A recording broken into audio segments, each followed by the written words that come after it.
It surprises me how Capcom chose to keep making the Mega Man franchise on the NES, even after two far more powerful consoles were put on the market, including the NES's successor, the Super Nintendo.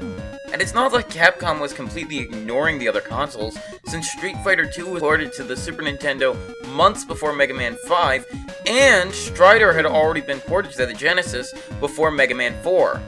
I guess you could make the argument that the Mega Man team was sticking to what they knew, but think of what putting the franchise on the NES still was doing to hold it back. But don't worry, we'll get to the Super Nintendo soon enough. For now, let's focus on Mega Man 5 and see just what's in store for us today. So, once again, we're treated to a cutscene explaining what's going on with the story. A bunch of robots are once again attacking all over. Big surprise there. But what's worse is that Dr. Light has been kidnapped, and the leader of these robots, the one who kidnapped Dr. Light, is supposedly Proto Man. Fortunately, new friend Dr. Cossack has offered to help Mega Man if he needs it. Well, at least this story remembered that Dr. Cossack exists. Yeah, this is probably the last time Dr. Cossack is mentioned by name, just a heads up. And I only mentioned him because he was in the manual. Going into the game itself, there are actually quite a few Robot Masters that I think are at least decent, but not really any I'd say that I really like. Except for Gravity Man, that is. I mean, he's the one we're going after first, but I still really like him.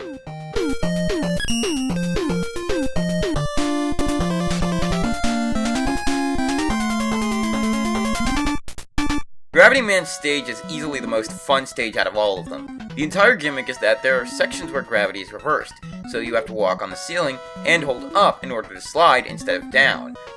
There's also a letter plate you have to collect in this stage, with one in each stage, causing them to spell out Mega Man 5 with a V. In the Anniversary Collection, the V is replaced with an actual 5, for a reason we'll talk about later. While we're here, I can also talk about how one of the notable changes in this game is the Mega Buster. In 4, Mega Man glowed green whenever it was fully charged and shot out a long blast, but here, when he charges, he begins glowing various shades of blue, and his charge shot is as big as he is, which makes it seem more powerful. This version of the Mega Buster has been dubbed the Super Mega Buster, which I think is at least an interesting way of distinguishing between the two. Gravity Man's battle is pretty fun too. You're constantly being swapped between the floor and the ceiling while Gravity Man either tries to shoot at you or smack into you.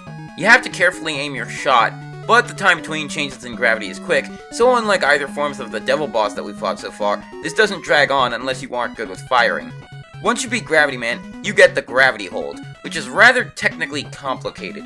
Basically, the Gravity Hold increases the amount of G's on an enemy, and then reverses gravity, and if the enemy has their G's increased by too much, they're sent flying into the sky.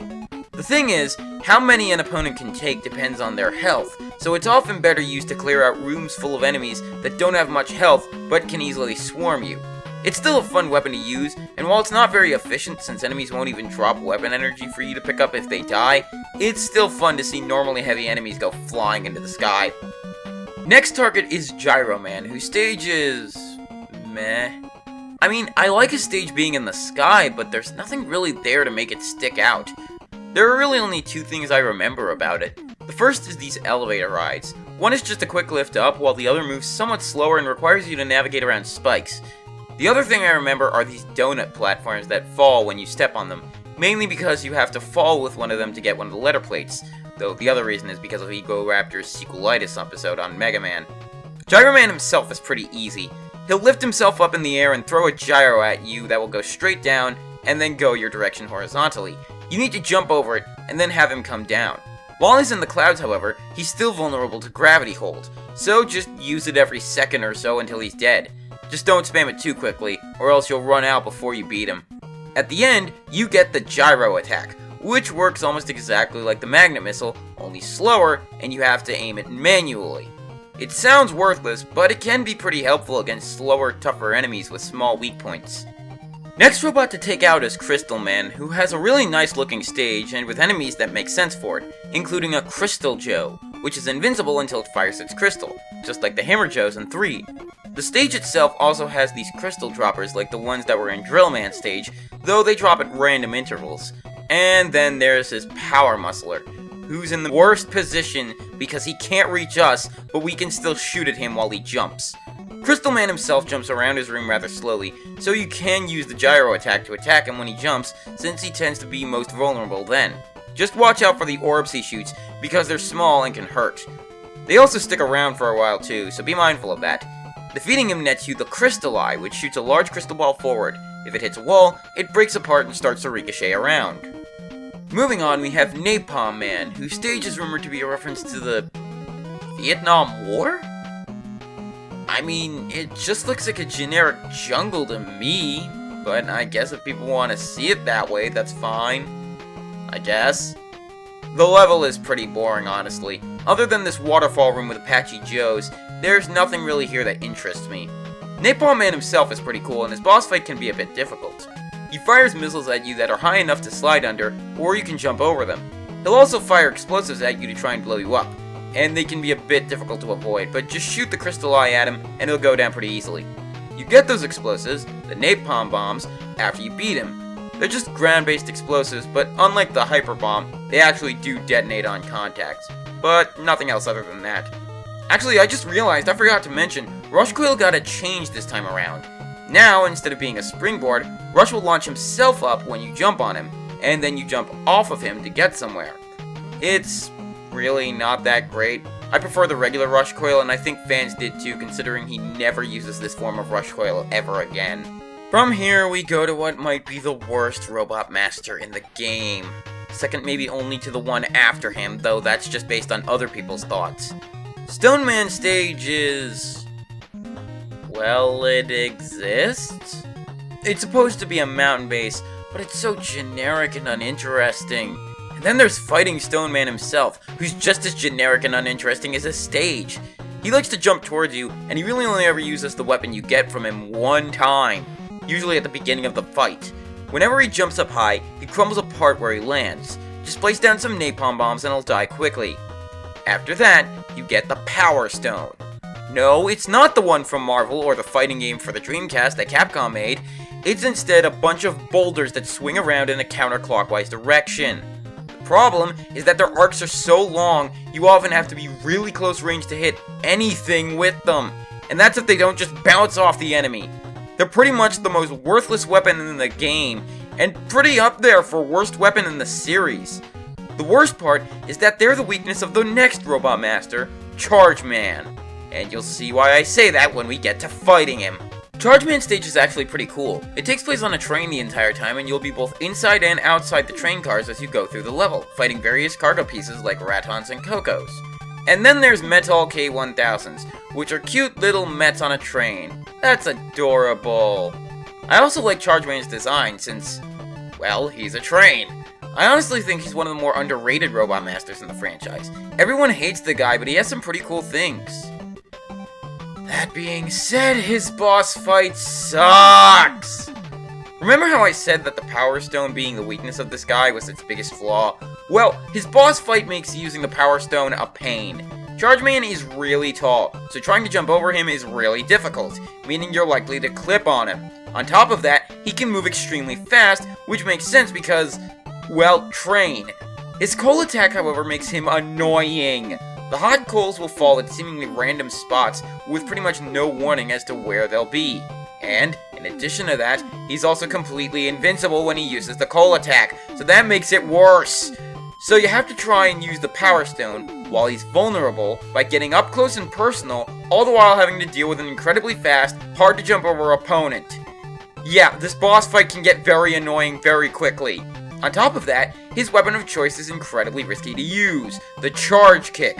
You can only use this weapon when you slide, so that already doesn't bode well for it. But on top of that, you're only protected from the front side, meaning you could be put at risk by using the thing if the enemies don't die, because they'll hit you after they get through the protected part of the attack. That's just asking for trouble! Moving on, we have Wave Man. Wave Man stage is pretty interesting. You have bubbles you can ride up to a different part, which is pretty neat, and which would later be used in another Aquatic Robot Master stage. There's also a giant jet ski section where you have to fight October OA, the only mini-boss in the entire game, while also avoiding the Rider Joes and Irukans in the area. You can't use any special weapons, and I found it to be a bit difficult. Or maybe I'm just bad. Either way, it's right before Waveman himself. Waveman's fight mostly consists of him firing harpoons at you and creating large pillars of water. The latter of which is kind of annoying considering he likes to do that when you're using the charge kick against him, meaning you either slide into one or it pops up underneath you. I never really cared much for Waveman, honestly. His weapon isn't that interesting either. The Water Wave is a ground-based attack that makes pillars of water. They can only be used when on the ground, however, so it has very limited usage. There's only one Robot Master left, and that's Starman, who's actually a pretty cool Robot Master. This stage takes place in space, insert your Portal 2 reference here, so you're actually given low gravity. The low gravity does throw in your usual spike placements, but they seem to avoid that for the most part, and just make a fun space station level you can jump around in. There's no particular part of the stage that's memorable, other than fighting the Tacone, which is totally a walker from Star Wars. They're pretty easy to beat, but it's still cool to have a cameo like that. The low gravity of course carries over to Starman's boss fight. He'll jump around while protecting himself with a shield of stars, and he likes to throw them at you at the height of his jump. You can use Water Wave to get rid of the stars when he's on the ground, and then shoot another one to do plenty of damage to him. Beating Starman gets you the Star Crash, which is a shield that's more of an offensive tool rather than a defensive one. You also get the Super Arrow, which is a damaging attack, but it's better off used as a platform when against walls. Now we can finally go to Proto Man's castle, and well, his levels are pretty boring. Like, there's nothing to really do. A lot of them are just unmemorable. I think the first level has Yoku blocks. I don't know, I can't really remember the levels themselves unless I look back through the footage. At the end of each of them, you fight one of these multicolored robots. The first is green and rolls around like a tank. The second is gray and walks around, and the third is purple and likes to stop you in midair before jumping at you. I don't even remember what these guys really do or what their weaknesses are. The fourth of the Proto Man levels is the most memorable one. There are no enemies, but you have to destroy these pillars. However, you have to destroy each pillar piece carefully or you'll end up getting crushed to death. Afterwards, you go into the boss room to fight Proto Man. Well, that sounds off. Proto Man shoots Mega Man down to 1 health, and the two slide along despite their sprites not showing any movement otherwise, but then we hear Proto Man's actual whistle and he shows up. The second Proto Man dodges the shot of the first one before shooting back, revealing to be some other robot. He then gives Mega Man a recharging tank before teleporting out. Beat the red guy, and Wily reveals himself to be the real mastermind behind this. Oh, what a shock. The robots we were fighting were Wily's Darkman robots, and now we have to go after Wily himself. Wily's stages are also pretty forgettable, honestly. I swear, all the stages after the Robot Masters are just starting to blend together. You fight the Robot Masters again, this time the teleporter sending you to the rooms you fought them in their stages, and then fight the Wily machine, which is a giant tank.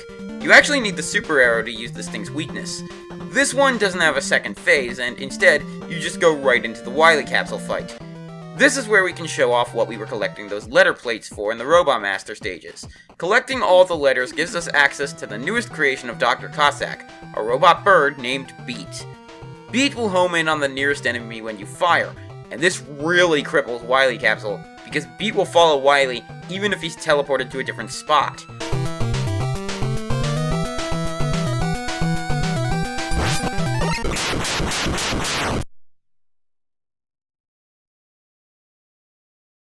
After you beat Wily, he runs off to the right, leading Mega Man to where Dr. Light's being held and starts begging for mercy, but then the castle starts to self-destruct, causing Wily and Light to start panicking. The ceiling falls and Mega Man catches it, straining to hold it up when Wily escapes. It looks like Mega Man can't hold on for very long, but then Proto Man's whistle plays and part of the ceiling is destroyed, and the whole thing is lifted, allowing Mega Man and Light to get out just in time. We then see the castle self-destructing as Wily escapes. He'll be back, of course. We'll see. Proto Man then slinks away before the credits roll. Mega Man 5 was just boring. It's not the worst game in the classic series, but it's up there, and it's definitely the worst of the NES games. The stages are mostly forgettable, the weapons aren't very useful save for a few, and the game just feels way too easy with only a few spikes in difficulty. I do like some of the new features like Beat, the way the charge shot works, and the Super Arrow. though the new Rush Coil is just not nearly as good. I guess you can say it's okay, but to me, it's mediocre, if not bad. For some reason, this game had an OVA made about it. Yeah, Mega Man Upon a Star. Probably because it was the most recent game in the series made at the time. But it's one of those games that you're really just better off playing something else. Man, the NES games started to go downhill, didn't they? I wish there was another way to play Mega Man. Maybe on the go. Oh, right, there is. Join me back here tomorrow as we head to the Game Boy and take on Mega Man, Dr. Wily's Revenge.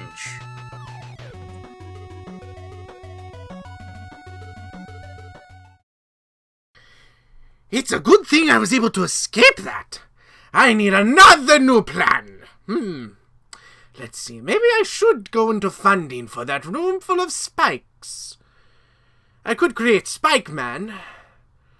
But I mean, at this point, I could build a robot with 2 heads, or I could make someone just made out of spikes. He'd look like a discount needle man. I'd probably get sued again. You know what? No, I'm just gonna put that away.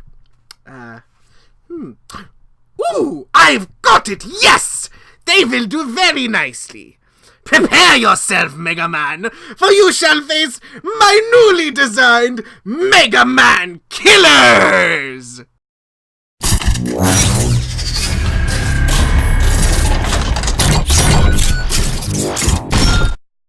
Don't you worry, Doc. I've got this one easily.